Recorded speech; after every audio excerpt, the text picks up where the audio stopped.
करवा चौथ पार्ट 2 का ब्लॉग यहाँ से स्टार्ट होता है, तो बनी रहिए मेरे ब्लॉग हेलो में। एवरीवन, आप सब कैसे हैं? आई होप आप सब ठीक होंगे। तो सुबह मैंने थोड़ा सा ब्लॉग शूट किया था पूजा वगैरह का, और नहाने के बाद जो भी पूजा वगैरह की उसके बाद का ब्लॉग शूट किया। तो आपको ढेर सारी शुभकामनाएं करवा चौथ की, और माता रानी का आशीर्वाद हम सभी पर बना रहे ऐसे ही।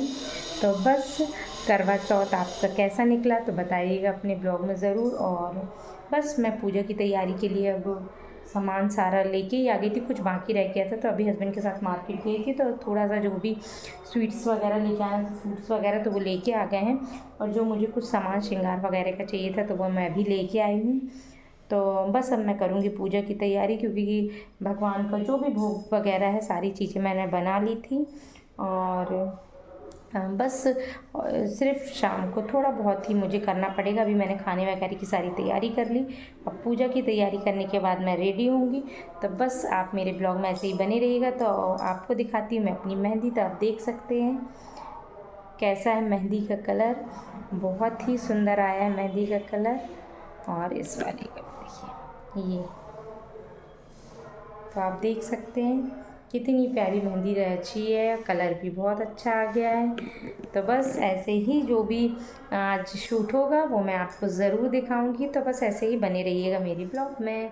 चलिए करते हैं पूजा की तैयारी। तो मैं यहाँ पे आ गई थी पूजा की तैयारी करने के लिए, क्योंकि सारा सामान इकट्ठा करके गई हुई थी। तो बस यहाँ मैं लगाने लगी थी चौक। चौक के ऊपर मैं लगा दूँगी पटली।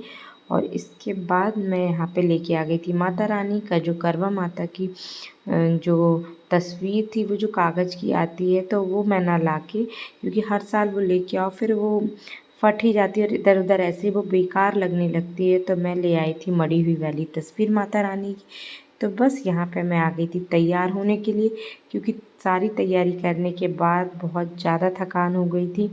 तो बस अब ऐसा लग रहा था कि फटाफट कर चंदा मामा आ जाएं, उनके दर्शन कर लें, उसके बाद थोड़ा सा रिलैक्स करें। तो बस मैं आ गई थी यहाँ पे तैयार होने के लिए। तो तैयार होना क्या होता है, बच्चों के साथ में हम तैयार कम होते हैं, बच्चे हमारे तैयार ज़्यादा होते हैं। और ख़ासकर हमारे घर में अगर लड़कियाँ हों तो वो सिर्फ हमारे साथ जैसा हम करेंगे तो वो वैसे ही पूरा मेकअप करती जाती हैं। तो बस यहाँ पे मैं करने लगी थी थोड़ा थोड़ा मेकअप, प्राइमर वगैरह लगाया था, फाउंडेशन लगाया, यहाँ पे मैं कंसीलर का टचअप कर रही थी। तो बस यहाँ पे अंशिका खड़ी हुई थी, वो देख रही थी। तो मैं बस वो कुछ कुछ पूछते जा रही थी, तो मैं उसको बताती जा रही थी, और वो मैं वाइस का मेकअप करने लगी थी। पर उपवास के दिन जब हमको आज सुबह से ही कुछ ऐसा सुनने को मिल गया था, तो शाम तक ही कुछ बहुत अच्छा सुनने को नहीं मिल पा रहा था। तो वैसे भी किसी को कोई दिन अगर अच्छा होता है, जैसे उपवास वगैरह का दिन है, कोई त्योहार का दिन है, तो अपन को ऐसा लगता है कि सारी चीज़ अच्छी होनी चाहिए, पर वो अपने अकॉर्डिंग नहीं हो पाती है। कभी कभी हमें ऐसी खबरें सुनने को मिल जाती हैं कि हमारा थोड़ा सा जो रहता है एक अंदर से, वो खुशी रहती है तो वो थोड़ी सी डाउन हो जाती है, क्योंकि कुछ ऐसी खबरें रहती हैं जो मुझे सुनने की उस दिन मिल गई थी। तो वो बिल्कुल अच्छी खबर नहीं थी, चाहे वो दूसरे के लिए हो, पर वो एक मन उदास हो जाता है कि यार कभी किसी के साथ ऐसा नहीं होना चाहिए। तो बस यहाँ पे मैं कर रही थी, यहाँ पे लगाई थी आईलाइनर। तो यहाँ पे अंशिका बीच में आ गई, तो उसने मेरा कैमरा हिला दिया, तो मोबाइल हिला दिया, तो मुझे लगा कि वो गिर रहा है। तो मैं एकदम, मेरा आईलाइनर पूरा हिल गया था, तो एकदम मोटा मोटा लगा। तो मैंने फटाफट, मुझे लगा कि यार वो अच्छा नहीं लग रहा है, तो मैं यहाँ पे आईलाइनर मुझे पोंछना ही पड़े। पहले मुझे लगा कि मैंने एक आइस का तो मोटा कर लिया था, तो मैंने सोचा दूसरी का भी कर लेती हूँ, पर मुझे देखने में बिल्कुल भी अच्छा नहीं लग रहा था। तो मैं फिर से यहाँ पे पोंछा पाछी अपनी फेस की करने लगी थी, क्योंकि जिस दिन जल्दी होती है और तो उस दिन मेकअप में कुछ ना कुछ प्रॉब्लम ज़रूर आती है, और बच्चे साथ में रहते हैं, वो आगे पीछे होते ही हैं, तो कुछ ना कुछ मिस्टेक ज़रूर ही होती है। तो बस यहाँ पे अंशिका ने मोबाइल हिलाया और एकदम से मेरा हाथ हिला, तो वो पूरा आईलाइनर मेरा बिगड़ चुका था। तो मैं फिर से, मैंने सोचा लगा लेती हूँ। तो बस यहाँ पे मैंने सोचा फटाफट तैयार होके और पूजा वगैरह जल्दी से कर लूँगी। पर हमारे यहाँ का मौसम बिल्कुल भी अच्छा नहीं था, चाँद दिखने की गुंजाइश ही नहीं लग रही थी, क्योंकि बदल थे, पूरे में बादल छाए हुए थे और बारिश भी हो चुकी थी शाम को। तो लग ही रहा था कि चंदा मामा तो अब लेट ही आएंगे, तो दर्शन भी उनके लेट होंगे। और ऐसा ही हुआ। इतने सालों में 11 साल हो चुके थे करवा चौथ रहते हुए, कभी ऐसा नहीं हुआ। पर इस साल यानी 10 साल करीब हो चुके थे, कभी इतना लेट नहीं हुआ। पर इस साल चंदा मामा ने तो रिकॉर्ड ही तोड़ दिया था। और हम लोगों को सिर्फ इंतज़ार करवा के बस सिर्फ आसमान में हम लोग को दिखवा रहे थे कि कब चंदा मामा आ जाएं, कब पूजा करें। और इसके बाद फटाफट आके अपना जो भी साड़ी वगैरह पहनी, क्योंकि उपवास का दिन पूरा दिन बहुत ज़्यादा एकदम भारी लग रहा था। सुबह ही से कुछ अच्छा नहीं सुनने को मिला, तो एकदम वैसे ही हेड में इतना पेन होने लगा था कि बहुत ज़्यादा। तो फटाफट ऐसा लग रहा था बस अच्छे से उपवास निकल जाए। तो बस यहाँ पे तैयार होने लगी थी, क्योंकि कुछ भी हो अब करवा चौथ का दिन था तो तैयार होना तो बनता ही था। तो फटाफट यहाँ पे तैयार हो रही थी। और जब सारी चीज़ों की तैयारी हो जाती है, पर जब हमारी मेकअप की बारी आती है तो हमें फटाफट करना ही पड़ता है। जल्दी से जल्दी हमको जैसा हमारे फेस पे लिपापोती होती है, हमें फटाफट करनी ही पड़ती है। क्योंकि एक तो हमारे साथ हमारे रहते हैं बच्चे, और दूसरे हमें रहता है कि अब पूजा वगैरह कर लें फटाफट, क्योंकि टाइम होता जाता है तो सबको खाने पीने का भी टाइम रहता है। तो फटाफट मैं यहाँ पे हो गई थी रेडी। तो आप देख सकते हैं कि मेरा सिंपल से जो भी लुक था वो आपको कैसा लगा बताइएगा ज़रूर। बस अब मेरी यहाँ बची थी हेयर स्टाइल करने के लिए, तो मैं अपनी हेयर स्टाइल करके और फिर इसके बाद मैं यहाँ पहुँच गई थी महावर लगाने के लिए। तो फटाफट मैं यहाँ पे लगाने लगी थी महावर।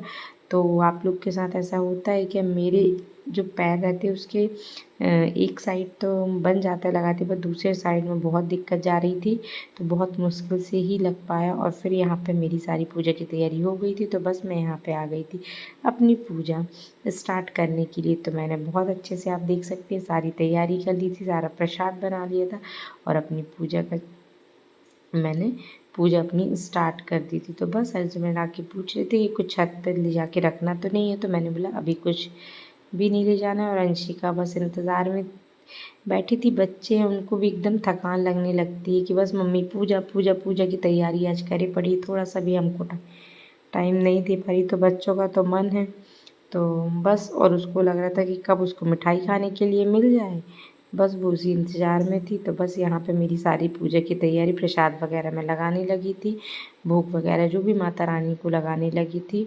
और बस मेरा उपवास बहुत अच्छे से निकला। और बस आज का ब्लॉग मेरा यही था, जो भी करवा चौथ में मैंने पूजा की तैयारी करी ये सारा ब्लॉग था।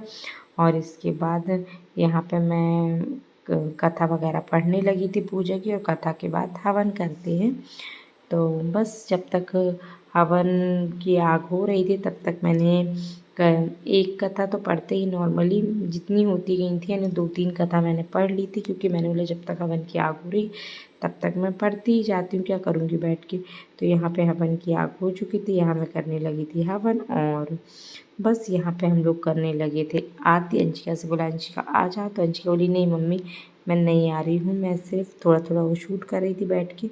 और बस वो शूट करती है। यहाँ पे हमारी हो गई थी आरती संपन्न, और मैंने माता रानी से लिया बहुत अच्छे से आशीर्वाद और सिंदूर वगैरह लगाए। इसके बाद जो भी करवा रहते हैं कर, तो वो उनको मैं बदल रही थी। माँ कहती है कि अगर कोई घर पे नहीं है आपके साथ पूजा करने वाला, तो आप माँ गौरा के साथ ही अपनी करवे को अदला बदली कर सकते हो। तो मैं वही कर रही थी।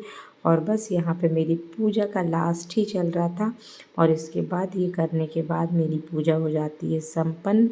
तो पूजा बहुत अच्छे से होगी, और जब पूजा हमारी बहुत अच्छे से हो जाती है तो मन हेलो एकदम खुश गाइस, हो अभी जाता कितना है। बज रहा है?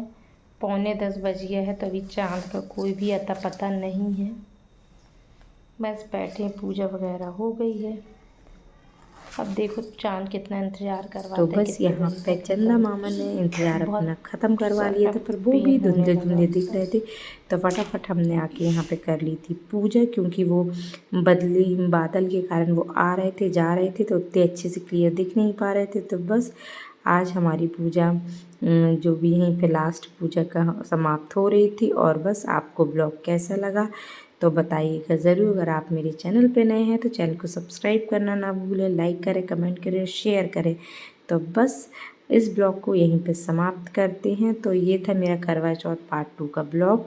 तो आप ज़्यादा से ज़्यादा इसे प्यार दीजिएगा ताकि मैं अच्छे अच्छे ब्लॉग्स वन बाय वन आपको लाते ही रहूँगी, क्योंकि अभी आने वाला बेटी का बर्थडे, फिर दिवाली। तो बस आप ऐसे ही ब्लॉग में बने रहिएगा। तो बाय बाय, राधे राधे।